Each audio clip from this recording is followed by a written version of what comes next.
We are the Greater Baton Rouge Industry Alliance, and our mission is to drive solutions to common issues with an emphasis on safety, performance, and workforce development. What are we doing here today? Today we're having our 2018 annual meeting. What are the biggest issues facing the industry? So our theme today is around one of the biggest issues, which is the Industrial Property Tax Exemption Program. Industry has recently been in the spotlight.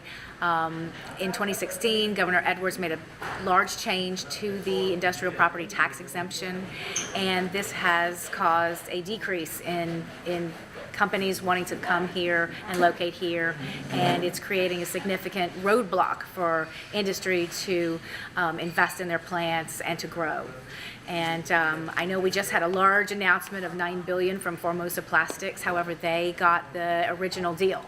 That project's been in the works for a long time. So today we're going to be exploring the ins and outs. Why did this occur? How did this occur? What has happened? What are the perspectives from both industry people as well as folks from the community? So we have a panel discussion with a sheriff, a school board member, city council member, and a mayor. And so we should be hearing some different perspectives, and we hope that in the end we can come together and collaborate to perhaps make an improved industrial property tax exemption program.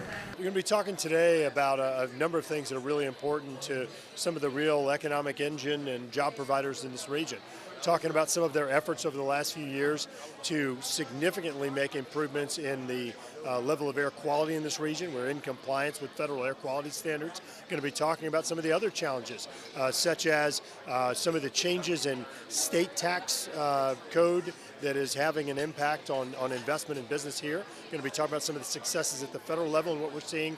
And then probably most important is infrastructure. You can't have jobs, you can't have business, you can't have a growing economy without the corresponding investment in infrastructure. This entire region in South Louisiana has some of the biggest traffic problems, some of the biggest traffic bottlenecks in the nation. And so talking about some of the things we're working on right now to help advance that, and along those same lines is flooding.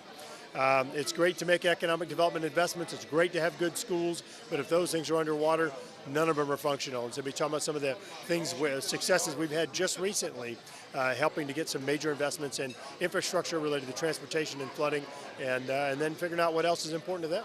It's obviously great that we're seeing lower unemployment, that we're seeing more job opportunities and higher wages, but there's some corresponding challenges that go along with that, and that's workforce development, kind of education related. We're having a tough time, particularly in a lot of the industries that these folks in this room represent, finding the workers that have the skills for the jobs that are available.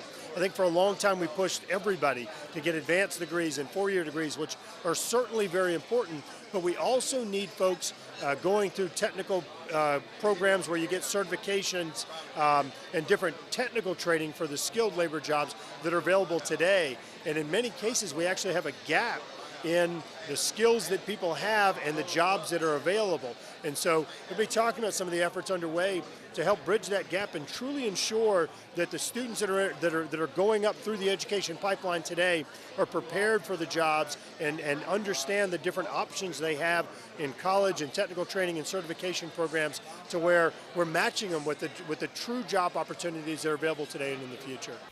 Today we also have a special treat. We are starting the meeting early because I got a surprise phone call from Congressman Garrett Graves. He is here this morning and would like to say a few words quickly before he has to shoot off to another appointment. So please help me welcome Congressman Garrett Graves.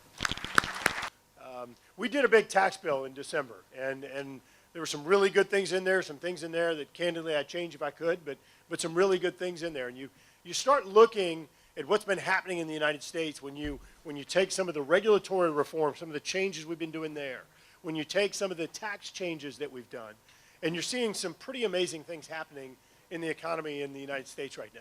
And I want to run through these numbers just because I love talking about good news and positive outcomes in light of all this controversy that we're seeing in politics right now. So in about the past 15 months, we've had 2.5 million new jobs created. We've had 1.5 million people transition from welfare into the workforce. We have the lowest unemployment for women in 17 years, lowest unemployment for Hispanics ever, lowest unemployment for African Americans ever, lowest jobless claim rate in like 50 years. So we're seeing things happen right now in our economy that are fantastic. We're helping to provide tax certainty. We're helping to improve the competitiveness of the U.S. tax code as compared with other countries, which I think we've sort of slid or eroded over the last several years, as we haven't updated our tax code in 31 years. And as I told Tim Johnson, where are you? Where are you, Tim? I was talking to Tim the other day. I said, Tim, think about it. I mean, you had a mullet, you know, in 31 years ago. We got and things have changed a lot. And we've got to modernize or update our tax code to ensure the competitiveness of the U.S. economy, to help give y'all a level playing field. Complementing that, as I mentioned, is the regulatory environment. And when you talk about regulations, people immediately start saying, oh, well, look, they're going to do something to trash the environment, or going to do something to undermine community health and safety, but that's not the case. We've simply found more efficient ways to achieve the same regulatory objective, and tried to stay focused on what the objective of the regulations are, instead of staying focused on the process, that in many cases you're doing things that are completely irrelevant to what your ultimate regulatory goal is. If you're trying to improve the environment, why am I over here doing backflips when it's completely irrelevant to protecting the environment? So for every one new regulation that's been issued in the last 15 months, 22 old regulations have been rescinded, helping to improve regulatory efficiency, helping to give you better certainty, and helping to complement the competitiveness of the U.S. economy with our tax changes. So really good news, things that are happening there. Now, I know y'all have been talking about ITEP, and I know that some of the changes in ITEP are entirely contrary to that. It runs counter to the certainty. It runs counter to the competitiveness, because adjacent states don't have this lack of certainty. Competitive states don't have the lack of the incentive that's there. And so it undermines what we're trying to do at the federal level. And so we are trying to work with the state and helping to provide a better path forward, working with the governor's office and others, and trying to urge them to take a different path to give you that certainty, to help improve the competitiveness of the Louisiana economy. Because I'll tell you, I am concerned. I am concerned that the state is focused a little bit too much on taxes to try and stabilize things in the state of Louisiana, as opposed to what we really know is the solution to our state's economy, which is economic growth. And right now, the state of Louisiana has a lower workforce participation rate than we've had historically. In fact, one of the lowest rates we've had in decades. And we have a higher unemployment rate than the national average. And so we need to make sure that Louisiana benefits, Louisiana participates in this economic growth, that we take advantage of some of the incredible assets we have in Louisiana, like one of the best maritime transportation systems in the nation, readily available natural gas, inexpensive, and an incredible distribution system that really is unrivaled. Because those are amazing assets that help to increase business, that help to grow the economy in the state, and they're natural advantages that we have here that many other places don't. And so Louisiana should be outpacing the national economy. We should see lower unemployment here than we see in other states. And so, again, we're going to continue working with the state to ensure the compatibility, or that we're seeing complementing actions of the state and not actions that are contrary or undermining Louisiana's economy. Now, giving you some more good news. Many of you are familiar in North Louisiana in March of 2016, we had a big flood up there. It was a 500-year flood. And then in August of 2016 here at home, we had a 1,000-year flood. And so we've been working on recovery, because the floods had a big impact on our economy and many of your employees, many of you in this room, a lot of our infrastructure. And so as of now, we've been able to bring home about $10 billion in federal funds, all federal funds. There's no state money involved in our recovery right now, which is a whole other story, but $10 billion. And so we're helping to recover this area. We're urging the state and working with them on this Restore Louisiana program to get the dollars out faster. That's $1.7 billion in federal funds to help homes and businesses get restored, to help people get restored, get people back in their homes and get our economy revving again. And something that's really amazing is the Comite Diversion Project, which is a flood protection project in this region, East Baton Rouge, Livingston, and Ascension parishes. The project's been around for 32 years. It's been federally authorized. $100 million has been spent, but not one single thing that provides a drop of flood relief. And so we've been working on that and really focused on that, because we need to provide people certainty that their homes and businesses aren't going to be flooded, their roads aren't going to be underwater. And so we recently made an announcement that project's not going to be advanced, it's going to be finished, fully federally funded. And this project's been around for 32 years, and it's just been out there languishing. And so, again, we'll be making the full announcement in a few months, laying out all the funding sources, but fully federally funded.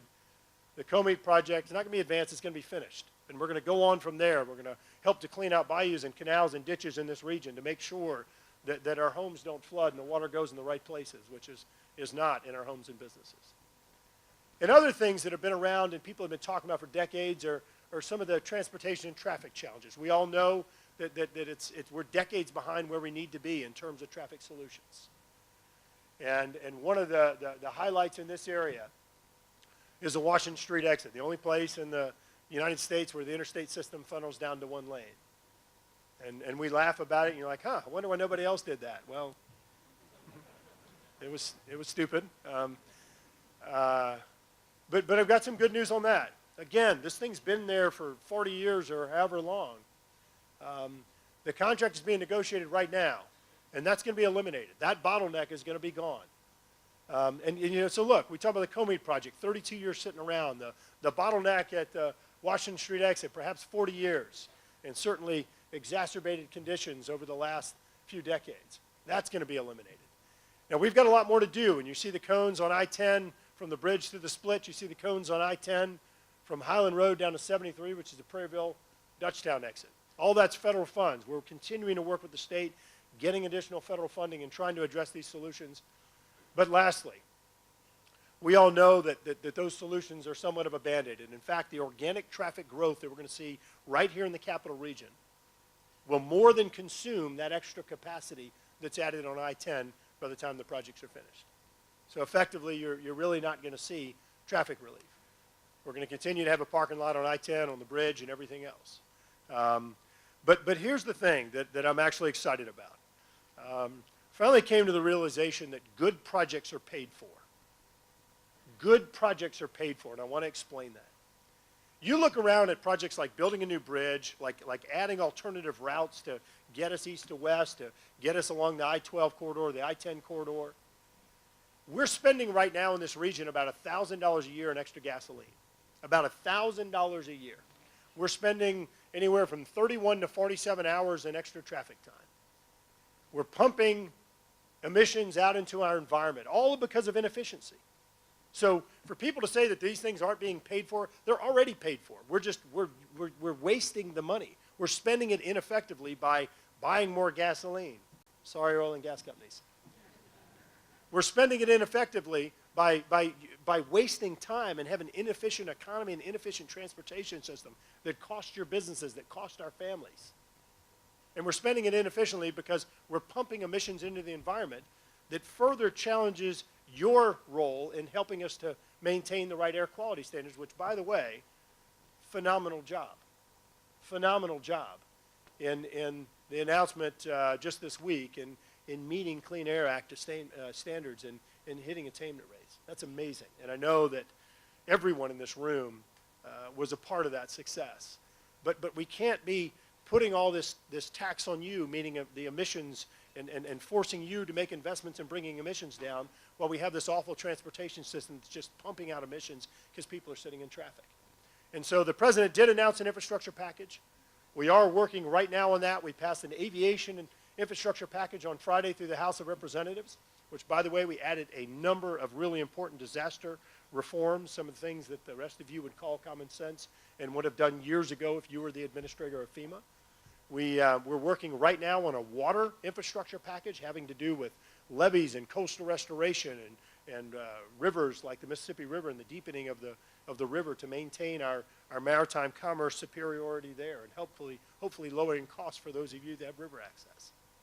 And the next one is moving forward on roads and bridges, on transportation, surface transportation legislation to help improve the efficiency of project development and project delivery. When I worked for the state of Louisiana and delivered some of these coastal restoration and levee projects, we routinely were able to build projects for 1/2 to 1/3 the cost of the Corps of Engineers. 1/2 to 1/3 the cost. Now, if you were a company doing that, do you really think that you'd still be in business if your cost was double or triple that of your competitor? Not a chance. In government, without the competition, there's no challenge, there's no alternative. We're working on changing that. We're working on allowing other entities to carry these projects out to where we can build twice as many projects or 3 times as many projects for the same investments. We're working on regulatory reforms that doesn't just benefit these public works projects, but benefits you in the efficiency of carrying out changes to your projects or expanding your facilities. Because this is really important, the efficiency of our economy, and it complements some of these other efforts on regulatory and tax reform that we've been working on. So I want to say again, there's some good news in our economy, good news on some great infrastructure wins, good news on the tax and regulatory changes that have served as a catalyst. We're not stopping. We know we have a lot more work to do on traffic and infrastructure. Congratulations on your awesome work and achievements on Clean Air Act attainment. But let's continue to work together to ensure that we're continuing to build on these successes with additional regulatory ideas and innovation and efficiency to make sure that we're working together to achieve the traffic solutions that we need in this area, because we know that we're decades behind where we need to be. And we've got lots of investment and lots of efficiencies to incorporate into project development and delivery, because we don't have time to wait on a bridge for 20 years or what have you. We needed the solutions 20 years ago, not 20 years in the future. So thanks very much for being here. Looking forward to continuing to work with you all, and I hope you have a great program. Today, we're going to hear more about industry's investment in our communities, and we'll get perspectives from several different angles. Now, I'd like to introduce John Pasillo, Operations Director with Mexichem and GBRIA's Board of Directors Chair, who will do the next step. So this is a special meeting for me. This is my last meeting as your chair or chair of GBRIA. I'm handing over the gavel, if I had one, at the end of this discussion to Tom Ura, who'll be taking over. I've served on the board since 2007, and I'll continue to serve on the board after today. I've been the chair since 2009. As I was talking with Connie at the beginning of the meeting, I think the statute of limitations is up, but it's not that, right? It's term limits, right? So normally you haven't had to have term limits on your chairman because your chairman have been such high-flying geese, right, that they don't stay around all that long. You know, they come, they spend a couple of years, and then they go off to the next great assignment. Well, I've been here since 1991, chairman since 2009, so I don't know what that says about me, but anyways, it's been a pleasure serving as the chair of the board. You got a great organization. Connie and her staff do a wonderful job. You know, we're here to pool our assets and our people and to work in areas that are common to our good, in areas where we don't compete, and they just do a wonderful job. Staff does a wonderful job in that area to try and get you all headed in that same sort of northerly direction. So it's been my pleasure and my honor to chair this group, and I know Tom is going to do an even better job in the future. Today, we're going to be exploring the ins and outs. Why did this occur? How did this occur? What has happened? What are the perspectives from both industry people as well as folks from the community? So we have a panel discussion with a sheriff, a school board member, city council member, and a mayor. And so we should be hearing some different perspectives, and we hope that in the end we can come together and collaborate to perhaps make an improved industrial property tax exemption program. Tell us, how did the program work prior to 2016, and how does it work now? What's the change?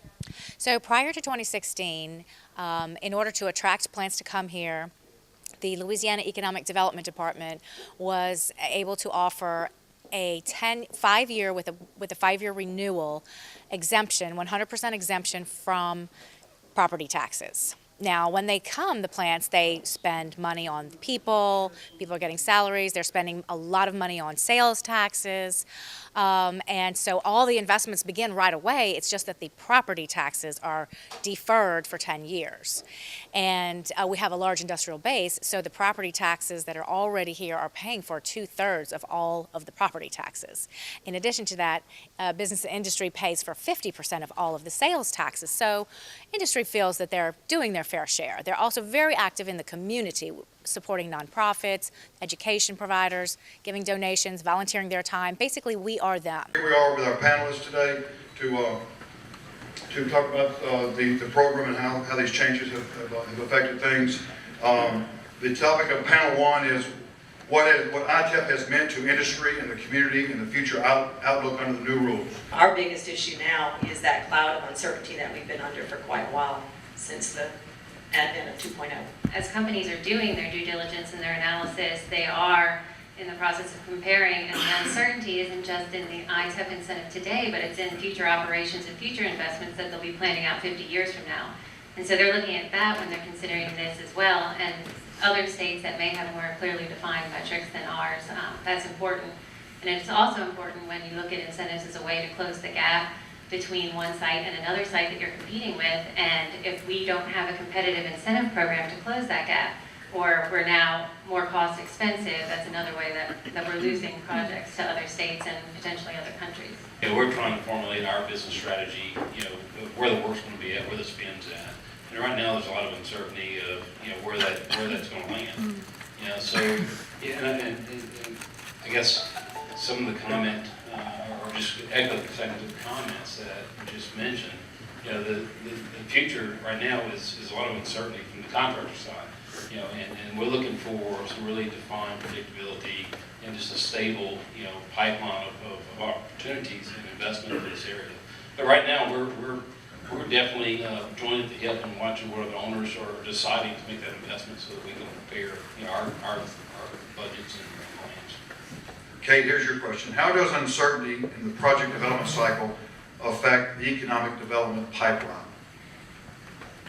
Well, I actually researched this when you sent me that question, but our pipeline really hasn't changed because the way that economic development is, it fluctuates on such a cyclical basis. It's impossible to really tell one factor over another. I'd have to get those spreadsheets out and compare everything that's going on over the whole time period.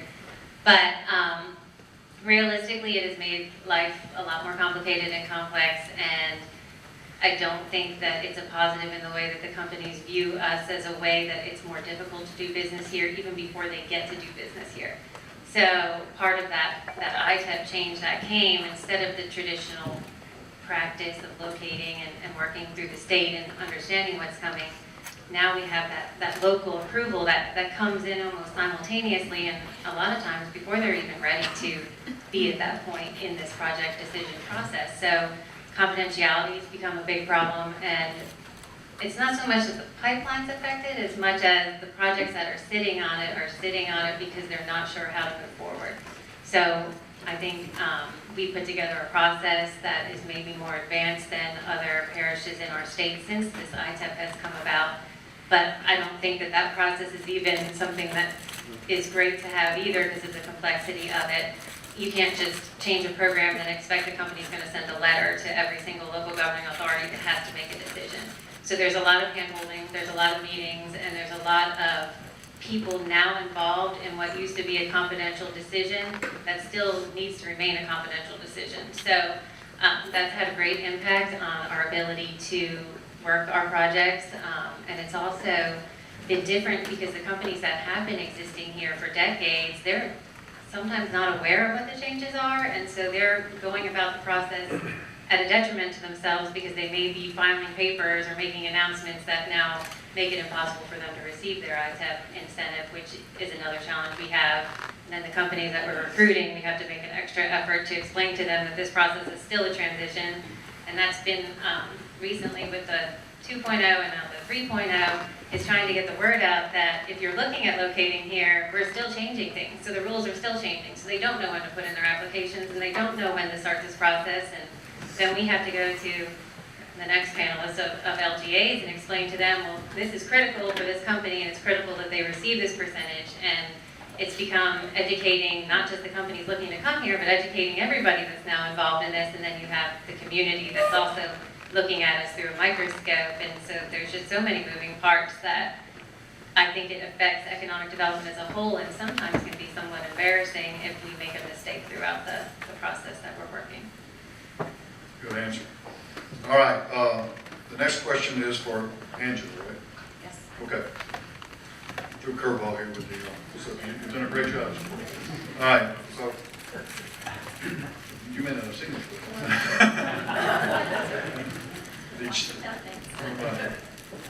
So Angela, when a plant is not investing in new capital projects that maintain, debottleneck, or modify for new market needs. What effect does this have on the company, markets, and workforce, and or the products produced here or there? That's a good question. So in manufacturing, we like to think of it as if you're not growing, you're slowly dying. And I think all of us are somehow engaged in a manufacturing world, and you understand that, right? It's a global economy. We're competing against the latest and greatest technology. So we have to continue to invest in our facilities to be able to compete. And if we don't, we may not close and shutter the doors tomorrow, but we will inevitably wind up losing market share, potentially shutting down units or portions of units, and that has happened. We've all seen that happen. And that's one of the misnomers, I think, in this whole debate about what should we consider in ITEP.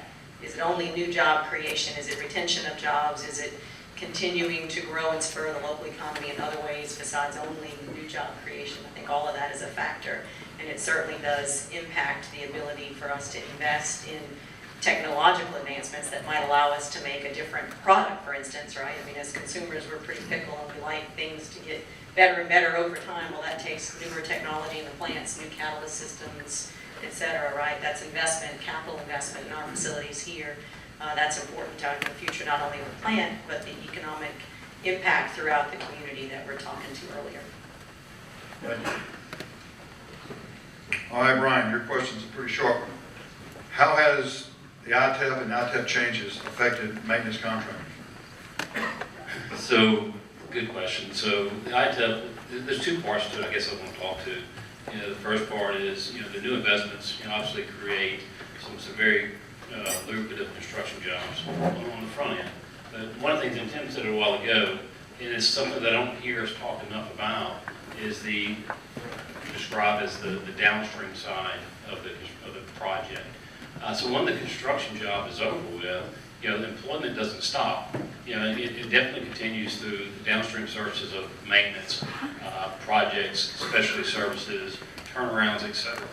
Yeah, so the ITEP right now, the numbers that were presented earlier, with the drastic decrease, it's going to have some long-term effects on the back end of employment as well. You know, we have what we call, or what I call generational employees. You know, I'm a product of one of those, as Connie mentioned.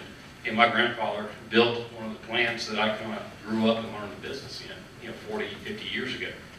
You know, so we have employees that work at a facility whose parents may have worked at that same facility, and even some that have grandparents that may have built that facility, you know, many, many years ago.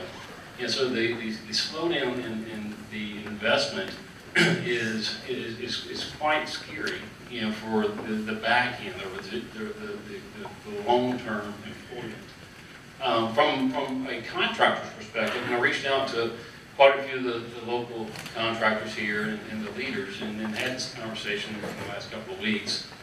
And I think it's important to talk about the contractor's investment model. You know, it's very similar to, you know, the owner investment model. Is we got to look at our businesses and decide, you know, where, when, what, and how we want to invest in. And that is done with a really critical analogy of, you know, what's in the pipeline, what kind of work is coming to the area. And all the companies, I guess we all have a very unique way of making a decision on what that investment looks like. But it really comes down to just a couple of basic questions. And that is, you know, what's the work look like? How much work do I think I can get? You know, am I prepared to be able to go deliver or execute that project should I win it? And that helps us get to the next piece of where we're going to make that investment at. You know, do I have the right amount of infrastructure, office space, you know, to bring on additional employees? You know, am I need to invest more in workforce development? And do I have the skill set within my work group to go out and deliver that work? Is there enough shop space? Is my technology up to date and current so that I can go execute in an efficient manner? So a lot of those conversations, a lot of those, you know, decisions are really been looked hard at, you know, with the reduction of work coming. And I guess lastly is, as contractors, as we're making these decisions, you know, it's critical that we don't restrict the pipeline to a point where we, as contractors, you know, the community have to, you know, change our investment model. You know, we all want to, you know, work and grow our businesses and invest in our businesses here in Louisiana without having to cross state lines, to stay, or keep our business healthy. So with that, I guess, we're contract community is joined at the hip with our investor, our owner partners, and both believe the same. We have to figure out how to make Louisiana a very attractive and sustainable investment, so that guys like me and hopefully my grandkids will benefit for something that I may help build or create today. The theme of panel 2 and the topic here is what property taxes mean to local governments and the future outlook under the new rules. So, first question for all 4 of y'all. Please provide us with your recommendation on how your taxing entity should make approval or denial decisions under the newest rules for ITEP just announced last week by LED. Well, in Iberville Parish, we're a blessed parish, and we have these industries. I could almost take this backdrop and put it behind my desk with the industries that we have in Iberville Parish. This ITEP program is like getting invited to a party and you know nobody at the party. Yet we know the industry and we need it, but at the same time, it's putting us in a disadvantage with other states that have other people working on these projects. We work on them to get the best that we can for Iberville Parish. We seek out these geese to land in Iberville Parish. So to say that we would be doing anything that would hurt is not in our DNA. So I think the best thing we can do is educate these people who are coming to us. We all want the jobs that we get. And if everybody that y'all hire at each of these industries or these companies y'all work for, and they live in Iberville Parish, that's one less you gotta pass up on the way to Baton Rouge. So we can help with the traffic problem like that. But I think the best thing is to educate the people and let them know, but we're not trying to hurt. We want to help, but we want to make sure we get the industry that we have. We know Iberville Parish, just because Mitch is the president, they're not coming down to Iberville. They like the river, they like the rail, they like the roads. We know that. So we want to be a good partner in getting the industry into our back. All right, Mr. Mayor, next. It's kind of hard to follow. I understand the ITEP program. I understand the driving force behind it. I feel that in the elected position, of course, we want to have input from our constituents and have their concerns at heart. Personally, when it comes to St. Gabriel, and he's spoken on behalf of Iberville Parish, for me, it puts me at a disadvantage because I have a relationship with most of the chemical facilities in St. Gabriel. We work well together, and even those that have tried to come into St. Gabriel, there's a negotiation that takes place, and to be honest with you, ITEP kind of puts me at a disadvantage.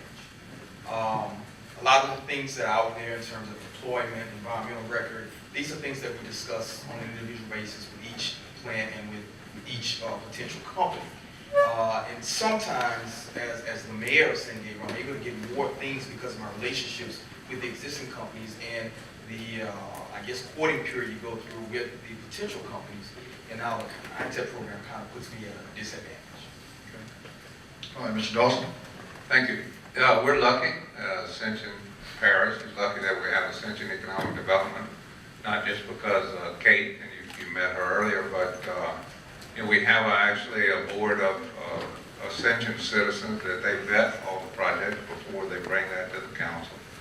So we have a little springboard that they can get to the council. They can bring a recommendation to the sheriff. They bring a recommendation to the school board. And what we look for in Ascension Parish is, I think you could summarize that in probably two terms: is quality companies and quality jobs. And if a company produces is a quality company, and we look at their environmental record, and we try to do some diversity in our economy, and then we look and see, are these quality jobs, are these the kind of jobs that our residents would be interested in? And once that decision is made, And I feel like that we used to have this choice of, I don't even know all the choices, but you can do this sliding scale, I guess, from 0 to 90 on the industrial tax exemption. But we always felt like if a company meets those criteria, quality company, quality jobs, then we should give them the full ITEP as it was proposed. Under the new rules, makes it a little bit easier for us in the sense that there's no action required by the governing authority.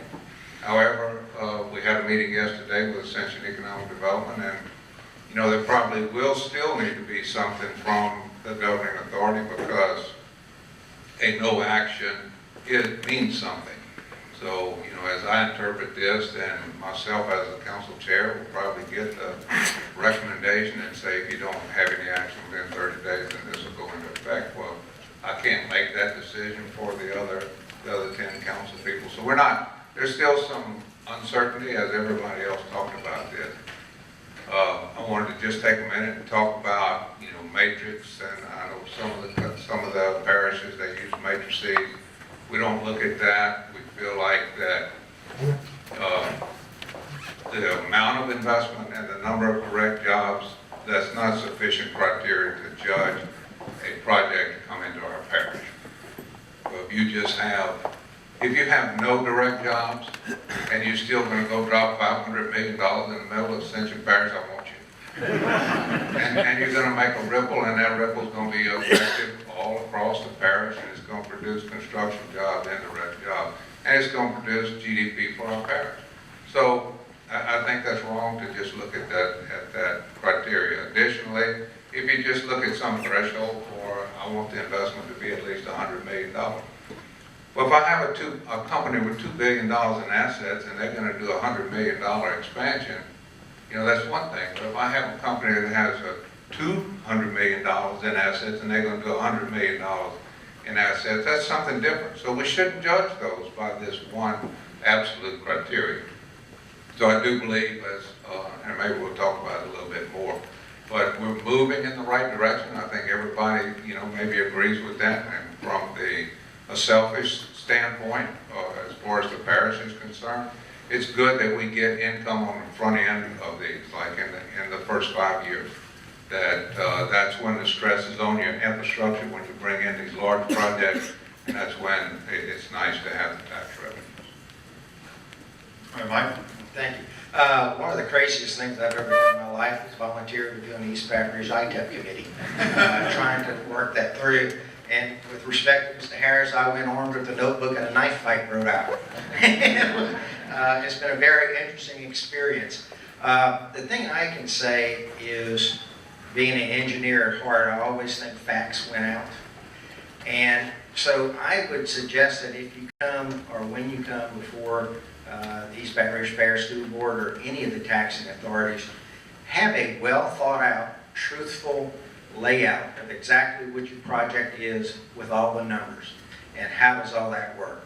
Because you are going to be, if anything, like I saw in East Baton Rouge Parish, you're going to be hit with an emotional onslaught of people coming in and talking about why this school doesn't have what or this school doesn't have what.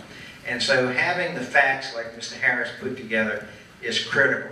And I think it's also critical for you to bring some of your employees. Bring a pipe fitter, bring an electrician, or bring an operator. Bring some of your maintenance contractors, because they can also give the same kind of emotional message to the boards that the TBR folks can have, because you're talking about their jobs and their responsibilities. Because quite honestly, they'll view you guys as being, oh, he's an executive, he'll be here for a couple of years and be gone. These other people, the people who are here, and I don't mean that any disrespect to any of you, but these other people, the people who are going to be here, and the people that are the bedrock of those communities. And those are the people you need to put up in front to have them show. I want to tell you one thing, because you probably don't recognize this, because I didn't really until I was on the school board. I always thought for years, oh, the state MFP pays for education. Well, one of the reasons why we have such a discussion today around property taxes is our state legislature for many years has not increased the state MFP money. And I was just getting our numbers from this year's budget. And in this year's budget, the state MFP for East Baton Rouge Parish will represent 38% of the revenue, of the general fund revenue to run East Baton Rouge Parish schools. You know what property taxes are? 37%. And sales taxes are over 20%.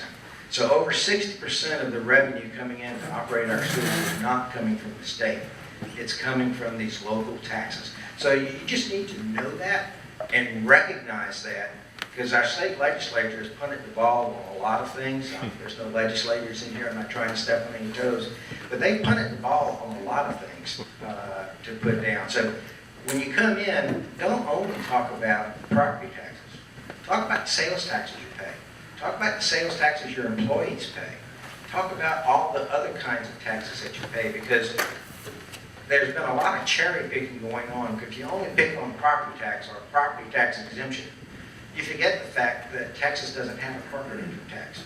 You forget the fact that Texas doesn't have an income tax. So you really need to paint a much broader picture and sell it like you were selling it to some of your executives in an office, and sell it on an emotional basis using your employees. In light of the fact that industry pays the lion's share of property taxes in most parishes, what role do local property taxes play in developing your community into a place that people want to live and work? And how does industry support you in other ways besides just paying property taxes and sales taxes?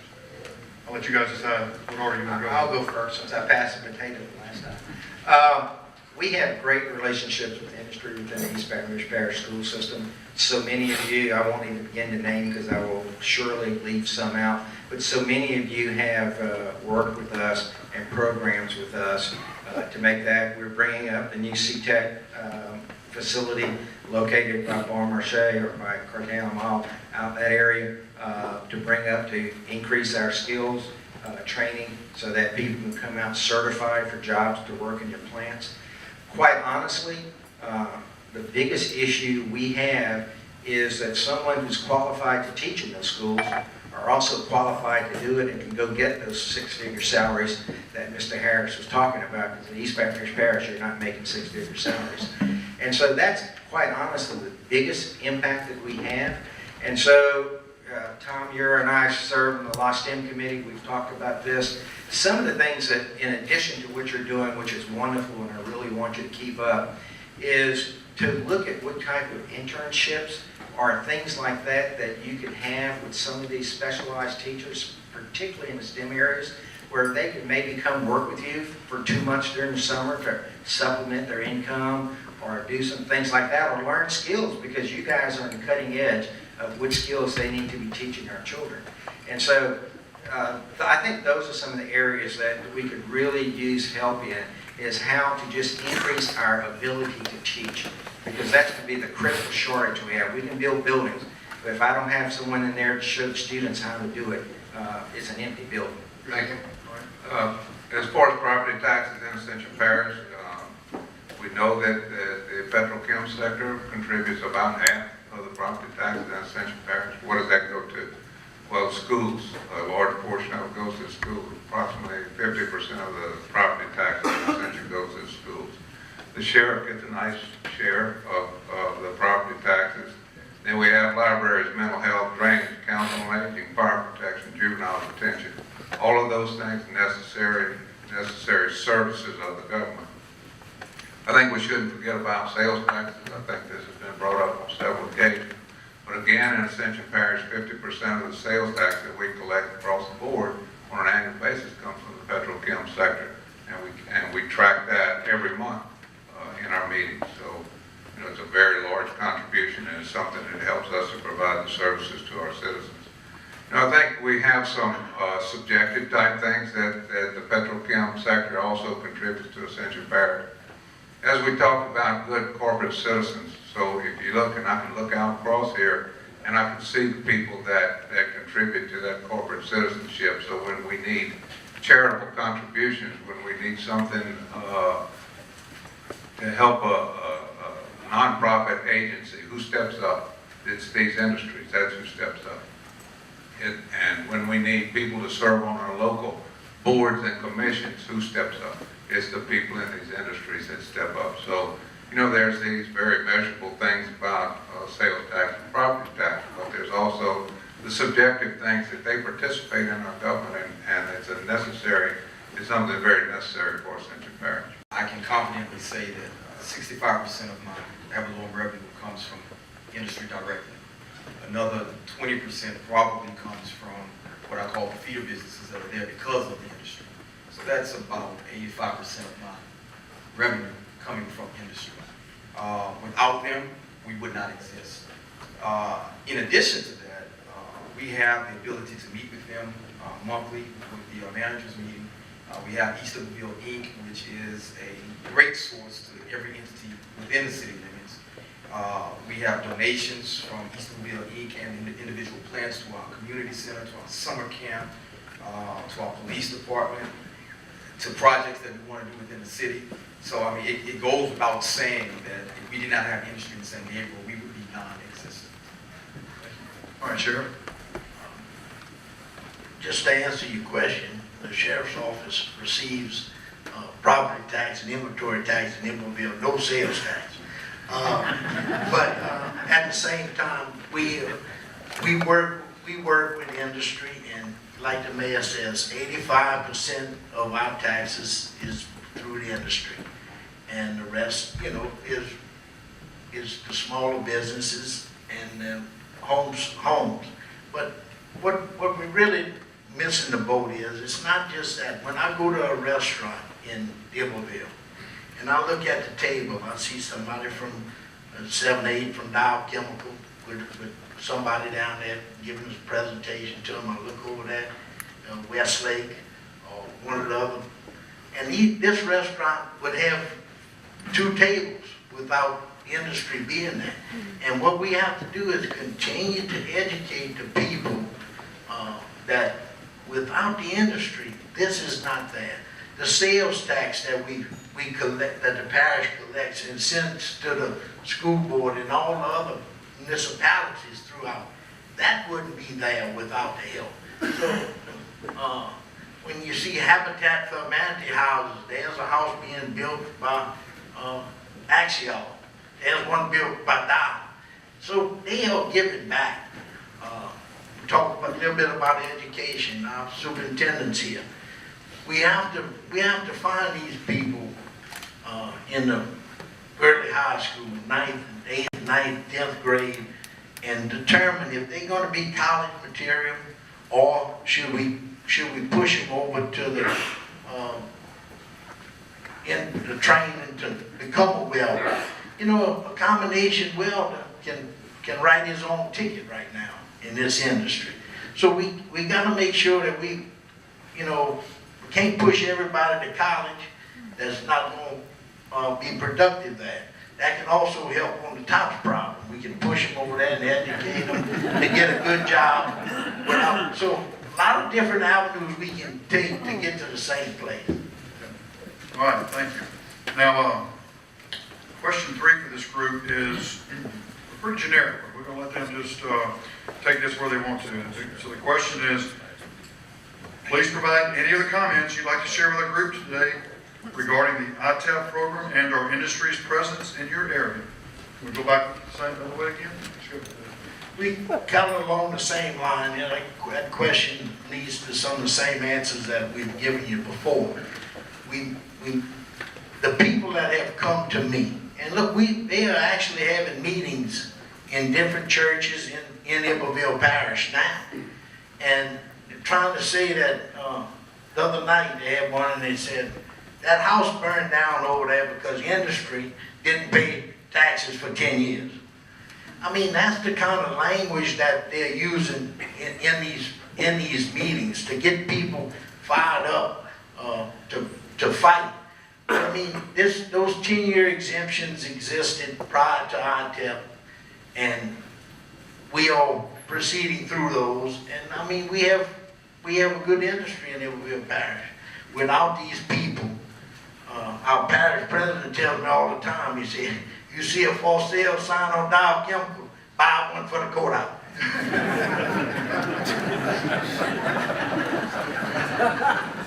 It's hard to follow. It really is. I'm sorry,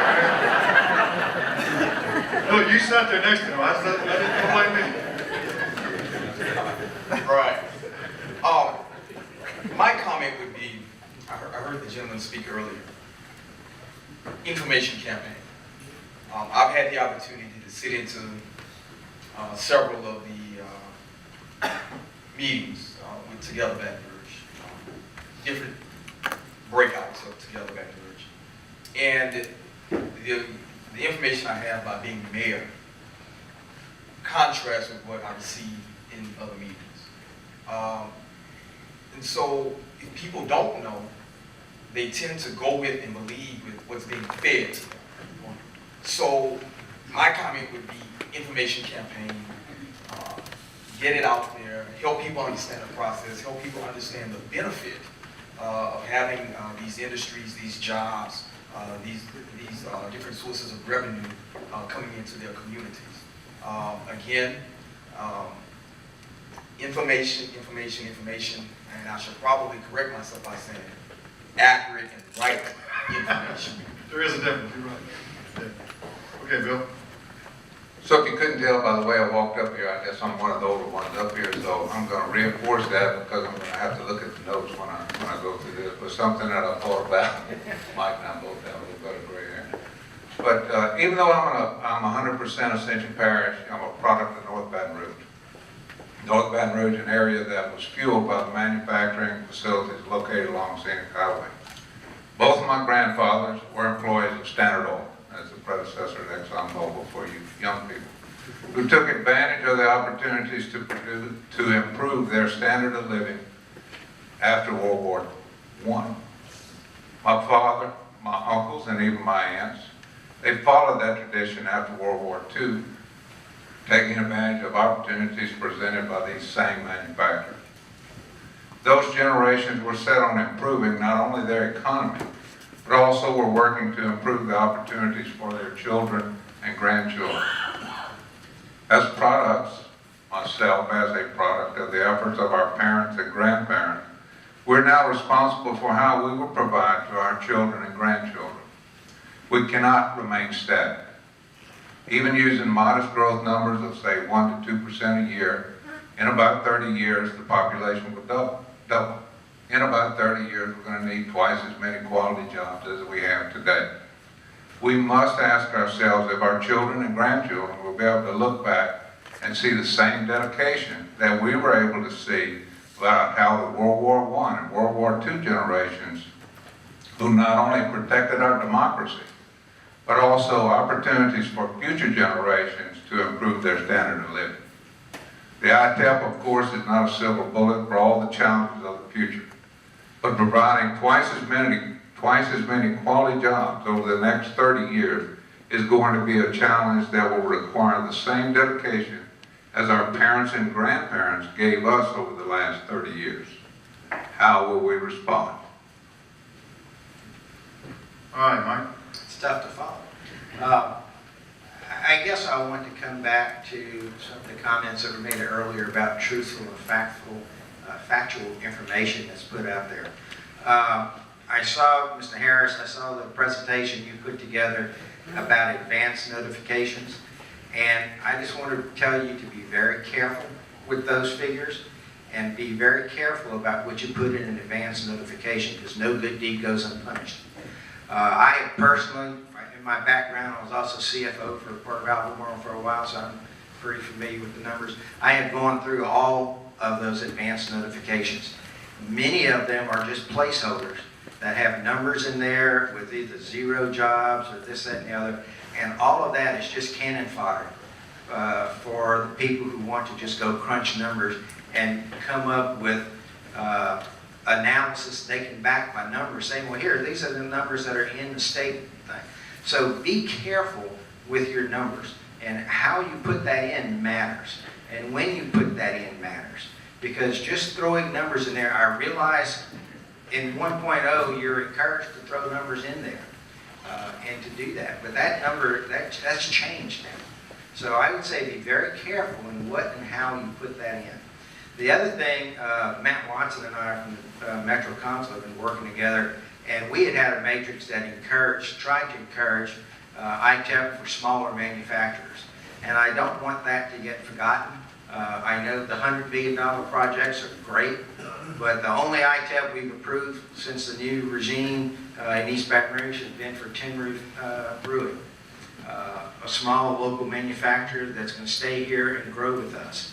And so those jobs are also important. So I would encourage all of you who have worked with some of the smaller manufacturers to encourage them to take part in these programs, because it's not just for the big jobs. You know, talking about your investment, that was a $500,000 investment that created 5 jobs. That's a pretty good number. $100,000 a job is not bad. So those are just some of the things I ask you to think about. Recognize it's going to be, if you come up, it's going to be somewhat of an emotional meeting. So come armed with more than a notebook like I went in. And but I think you can find a very receptive ear, because most of us do have an understanding for the importance of industry and the importance for what you do for our communities to help them grow and remain strong. We would like folks to come away from today just with a better understanding of industry's role here in our community, that we are together, and as a community, industry, and the public, we are one and the same.